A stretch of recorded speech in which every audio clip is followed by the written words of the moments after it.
Hello viewers, আসসালামু আলাইকুম। সকলকে all job news and education চ্যানেলে স্বাগত জানাই। চলে আসলাম নতুন একটি ভিডিও নিয়ে। ভিডিও শুরুর প্রথমে বলে রাখি, যারা আমার চ্যানেলে নতুন দয়া করে আমার চ্যানেলটি সাবস্ক্রাইব করে দিতে ভুলবেন না। যারা ইতিমধ্যে দিয়েছেন তাদেরকে জানাই অসংখ্য ধন্যবাদ। দেখেন, আপনাদের মাঝে আজকে একটি নতুন ভিডিও নিয়ে হাজির হয়েছি। সেটা হচ্ছে গণপ্রজাতন্ত্রী বাংলাদেশ সরকার, স্থানীয় সরকার প্রকৌশল অধিদপ্তর, আগারগাঁও শেরেবাংলা নগর, ঢাকা ১২০৭। তো এখানে বলা হয়েছে, স্থানীয় সরকার প্রকৌশল অধিদপ্তরের রাজস্ব খাতে নিম্নোক্ত স্থায়ী শূন্য পদে প্রতিযোগিতামূলক পরীক্ষার মাধ্যমে পূরণের লক্ষ্যে বাংলাদেশের নাগরিকদের হাতে অনলাইনে আবেদনপত্র গ্রহণ করা যাচ্ছে। দেখেন, এই নিউজটা এখন পর্যন্ত যতদূর বলেছি এটা কিন্তু আসলে সত্য না, এটা হচ্ছে মিথ্যা, একেবারে বানানো নিউজ। কারণ হচ্ছে, দেখেন, আমি কিন্তু এটাও কিন্তু আপনাদের সতর্ক করার জন্য এই ভিডিওটি তৈরি করতেছি। কারণ দেখলাম কিছু কিছু ইউটিউব চ্যানেল ভিউ বাড়ানোর উদ্দেশ্যে এই রকমের নিউজ প্রকাশিত করছে যে এলজিইডিতে আপনার বিশাল নিয়োগ প্রকাশিত হয়েছে, তো আপনারা আবেদন করেন। এখানে দেখেন, লিপিকার কাম কম্পিউটার অপারেটর, এখানে কিন্তু প্রথম পদই দেখানো হয়েছে এবং শিক্ষাগত যোগ্যতাও দেখানো হয়েছে। এবং দেখেন, এখানে বলা হয়েছে কমিউনিটি অর্গানাইজার, এরপর 60 মুদ্রাক্ষরিক কাম কম্পিউটার অপারেটর। যেখানে হচ্ছে কমিউনিটি অর্গানাইজার, সেখানে পদের সংখ্যা দেখানো হয়েছে 206 এবং 60 মুদ্রাক্ষরিক কাম কম্পিউটার অপারেটরের পদের সংখ্যা দেখানো হয়েছে 39। তো শিক্ষাগত যোগ্যতাও কিন্তু এর পাশাপাশি দেওয়া আছে, যেটা দেখলে আপনার কাছে মনে হবে প্রথম দেখায় যে এটা হচ্ছে আসলে সত্য নিউজ। তো এগুলো যাচাই বাছাই করে আপনাদের আবেদন করা উচিত বলে আমি মনে করি। কারণ হচ্ছে, অনেক সময় ওরা কিন্তু একেবারে ভুয়া লিঙ্কও কপি করে দিয়ে দেয় যে ডিসক্রিপশন বক্সে আবেদনের লিঙ্ক দেয়া আছে।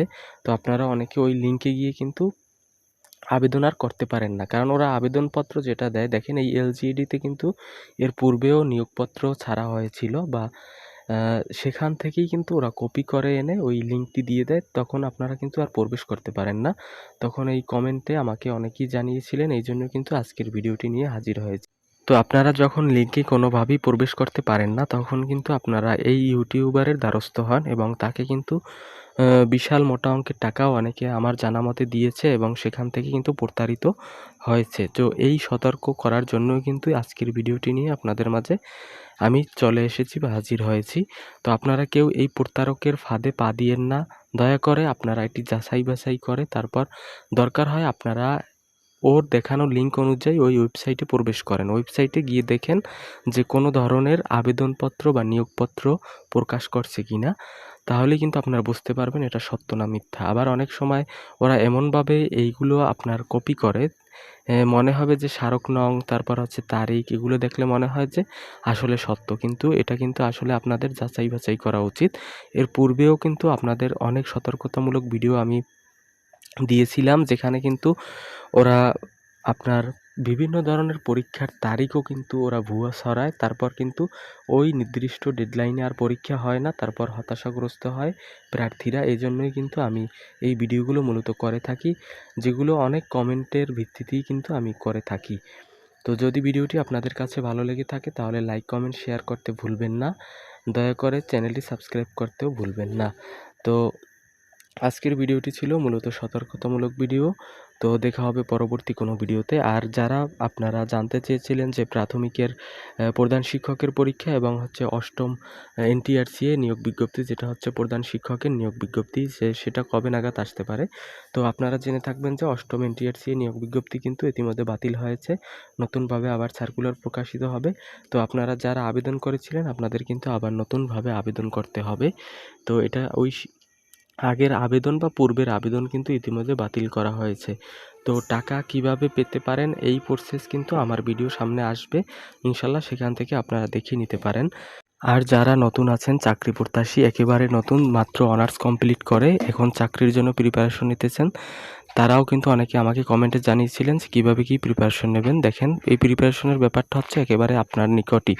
কারণ হচ্ছে আপনার অবশ্যই কিন্তু পড়াশোনার প্রতি এখন সময় দিতে হবে বা মনোযোগ দিতে হবে। কারণ হচ্ছে, যেহেতু আপনার অনার্স কমপ্লিট হয়ে গেছে, এখন কিন্তু আর বসে থেকে লাভ নাই। বাসায় বসে অবশ্যই আপনাকে প্রিপারেশন নিতে হবে। আপনি কোচিং করেন বা নাই করেন, এটা হচ্ছে আপনার সিদ্ধান্ত। কোচিং যে সব কিছু ব্যাপারটা এমন না। এখন আমি বলবো, যেহেতু আপনি জবের ব্যাপারে একেবারে নতুন, তাহলে আপনি শুরু থেকেই একেবারে শুরু করা উচিত এমনভাবে যে আপনি প্রথমে বিসিএসের প্রশ্ন ব্যাংকটি কিনে তারপর হচ্ছে ১০ম বিসিএস থেকে একেবারে হচ্ছে ৫০তম বিসিএস পর্যন্ত বিগত সালের প্রশ্নগুলো সমাধান করবেন আগে।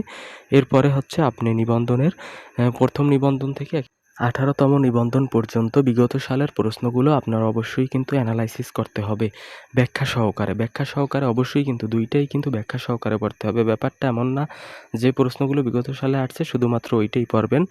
আপনি যখন ব্যাখ্যা সহকারে পড়বেন আপনার কিন্তু অনেকটা দেখবেন, আপনি বিভিন্ন চাকরির পরীক্ষার ক্ষেত্রে কিন্তু প্রায় ৩০% আপনার সেখান থেকে কমন আসার সম্ভাবনা রয়েছে।